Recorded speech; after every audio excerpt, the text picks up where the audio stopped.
थाना पेशावर रेगी की हदूद सुभान चौक के करीब नामालूम अफराद की पुलिस पर फायरिंग, 2 अहलकार शहीद, 2 जख्मी। हमलावर फायरिंग के बाद मौके से फरार। जिला भर के तमाम दाखिली और खारजी रास्तों पर सख्त चेकिंग। मर्दान में दहशतगर्दों का पुलिस पार्टी पर दस्ती बम हमला, जवाबी फायरिंग से मुबैना दहशतगर्द मारा गया, साथ ही जख्मी हालत में फरार हो गए। पुलिस के मुताबिक कालादम तंजीम का मुबैना दहशतगर्द जाकिरुल्लाह पुलिस को 2014 से मतलूब था। न्यूजीलैंड के शहर ऑकलैंड में मुसल्लह शख्स की फायरिंग, 2 अफराद हलाक, मुतादिद जख्मी। जवाबी कार्रवाई में हमलावर भी मारा गया। पुलिस के मुताबिक फायरिंग का वाकया जेरे तामीर इमारत में पेश आया। दुनिया भर में समाजी राब्ते की वेबसाइट व्हाट्सएप की सर्विस बहाल हो गई है। पाकिस्तान, भारत, तुर्की, स्पेन, बरतानिया, अमेरिका, कनाडा समेत मुख्तलिफ ममालिक में व्हाट्सएप सर्विस 20 मिनट से जायद मुतासर रही। सार्फिन को राब्तों में दुश्वारी का सामना करना पड़ा, पैगामात भेजने में भी मुश्किलात हुई।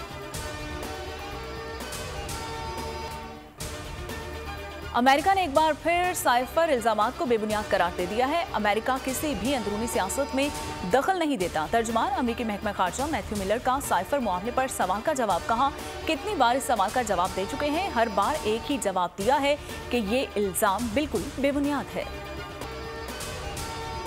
चेयरमैन पीटीआई ने साइफर का झूठा और बेबुनियाद बयानिया बनाया, मुल्की सलामती के इदारों के खिलाफ नफरत का बीज बोया। साबिक प्रिंसिपल सेक्रेटरी आजम खान वादा माफ गवाह बन गए। चेयरमैन तहरीक इंसाफ के खिलाफ 164 का बयान मजिस्ट्रेट के रिकॉर्ड करवाया गया। कहा कि चेयरमैन तहरीक इंसाफ ने कहा कि साइफर को गलत रंग देकर बयानियां बदल दूंगा। बयान में चार्जशीट पेश कर दी। आजम खान ने इंकशाफ करते हुए कहा कि लहराया जाने वाला साइफर जाली था और यहीं पर बनाया गया। हुकूमत को घर भेजने में कोई अमरीकी साजिश नहीं थी। साइफर ड्रामा सिर्फ और सिर्फ अपनी हुकूमत बचाने के लिए रचाया। शाह महमूद कुरैशी वज़ीर आज़म को साइफर के मुतालिक पहले ही बता चुके थे। तहरीक अदम एतमाद से बचने के लिए साइफर को बैरूनी साजिश का रंग दे दिया गया।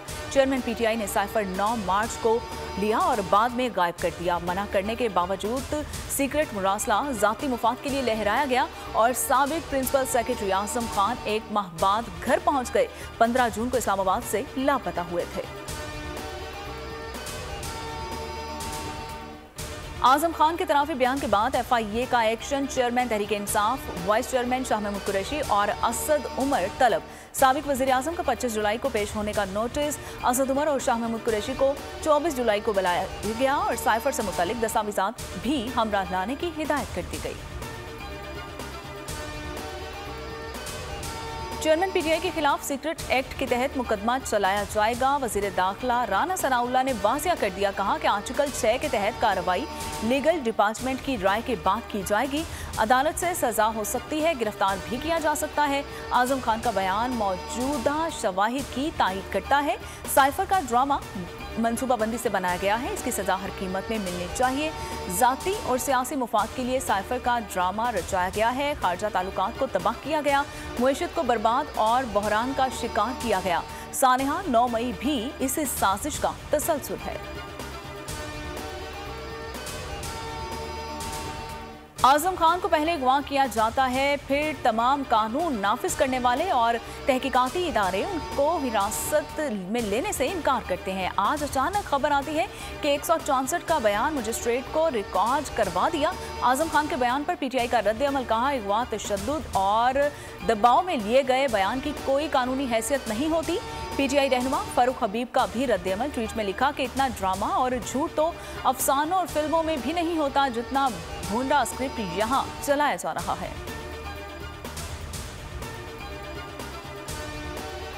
निगरान सेटअप पर शहबाज शरीफ की नवाज शरीफ से मुशावरत, टेलीफोनिक राबिता। आसिफ जरदारी और बिलावल भुट्टो से मुलाकात से मुतल्लिक आगाह किया गया। साबिक वज़ीर आज़म खुद आसिफ अली जरदारी से राबिता करेंगे। नवाज शरीफ असम्बलियों की तहलील पर लचक दिखाने पर बात करेंगे। गुज़िश्ता रोज़ की बैठक में कौमी असम्बली 8 अगस्त को तहलील करने पर भी इत्तफाक हुआ। आइंदा हिकमत अमली पर बात हुई। वज़ीर आज़म ने PDM और इत्तेहादी जमातों को एतमाद में लेने का फैसला किया। शहबाज शरीफ ने हतमी मुशावरत के लिए इत्तेहादी जमातों का इजलास तलब कर लिया।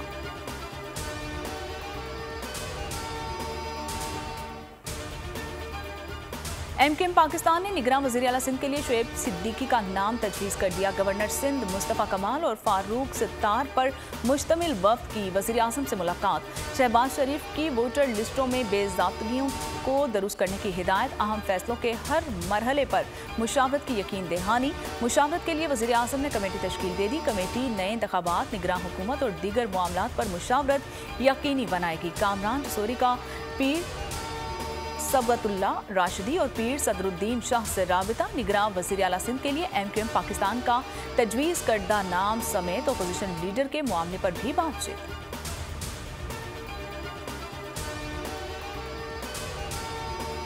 अस्करी तंसीबात को जिस नौयत का नुकसान हुआ, सिविल कानून में सजा उससे ज्यादा है।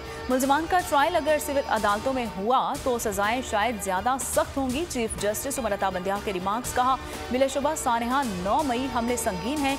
ऐसे हमले कभी नहीं हुए, लेकिन ट्रायल मुनसिफाना होना चाहिए। हमलों में जो दफात आयद की गई हैं उनमें सजा 2 साल है। फौज की तहवील में 102 मुलजिमान हैं। और जस्टिस मुनीब अख्तर ने कहा कि ममनुआ इलाकों में दाखिले पर ऑफिशियल सीक्रेट एक्ट की दफा 3 का इतलाक भी होता है। मुलजमान पर ममनुआ इलाके में दाखिले की दफा क्यों नहीं लगाई गई? और जस्टिस मुजाहिर नकवी ने कहा कि कोई शहादत नहीं हुई तो 302 की दफा कैसे लग गई? अटॉर्नी जनरल की एक बार फिर फुल कोर्ट तश्कील देने की इस्तदा समात जुमे तक मुलतवी।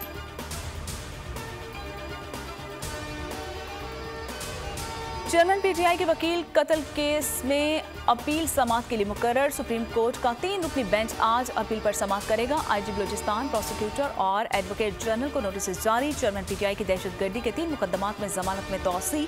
इंसदाद दहशतगर्दी अदालत ने 26 जुलाई तक तौसी दी।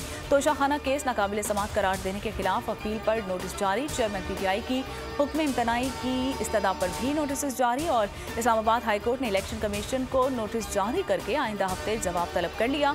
चेयरमैन पीटीआई के 6 मुकदमात दूसरी अदालत मुंतकिल करने की दरख्वास्त पर भी नोटिस जारी। बुशरा बीबी की 1 मुकदमा दूसरी अदालत मुंतकिल करने की दरख्वास्त पर भी नोटिस जारी। और अदालत ने फरीकैन को आइंदा हफ्ते के लिए नोटिस जारी कर दिए। चेयरमैन पीटीआई के खिलाफ खातून जज धमकी केस की समात का फैसला जारी।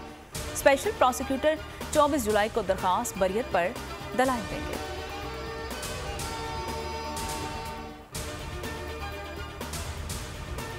और विफाकी काबीना का ऑफिसर्स के असासों की जांच पड़ताल होगी। 17 से 22 ग्रेड के ऑफिसर्स बैरूनी असासे नहीं छुपा सकेंगे। बैंकों समेत कानून नाफिज करने वाले इदारों को मालूमात तक रसाई होगी। IMF के मुताबिक FBR को विफाकी काबीना के अरकान के साथ तक रसाई हासिल होगी। पाकिस्तान ने करप्शन पर काबू पाने के लिए गवर्नेंस और मजबूत करने के लिए भी इकदाम किए हैं। नैब और एंटी करप्शन की कारकर्दगी बेहतर बनाना तरजीह है। एक टास्क फोर्स बनाई जाएगी जो नैब, एंटी करप्शन, FIA के इदारा जाती फ्रेमवर्क का जायजा लेगी। करप्शन की रोकथाम के लिए इलेक्ट्रॉनिक ईस्ट डिक्लेरेशन सिस्टम कायम कर दिया गया।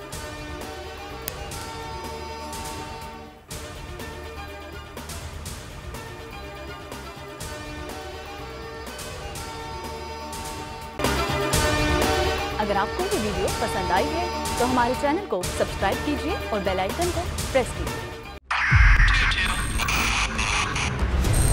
मोबाइल लोन एप्लीकेशन से कर्ज लेना आवाम के लिए अजाब बन गया। सूद की ज्यादती और धमकियां, शहरी ने अपनी जान ले ली। बोल ने दिया अपने आवाम का साथ, उठाई इस स्कैम के खिलाफ आवाज। जो है लोन देने के हवाले से फ्रॉड बन रही हैं और लोगों की जिंदगियों से और इनकी इज्जतों से भी खेल रहे हैं। तो मैं ये समझता हूँ यहाँ पे 2-3 बड़ी अहम चीज है। ये है कि ऐसी एप्स जो कि एक्सेस प्रोवाइड कर देती हैं टू दी कॉन्टैक्ट्स और उसके अलावा टू द गैलरी। बोल की खबर पर इदारों ने भी कस ली कमर, लिया एक्शन।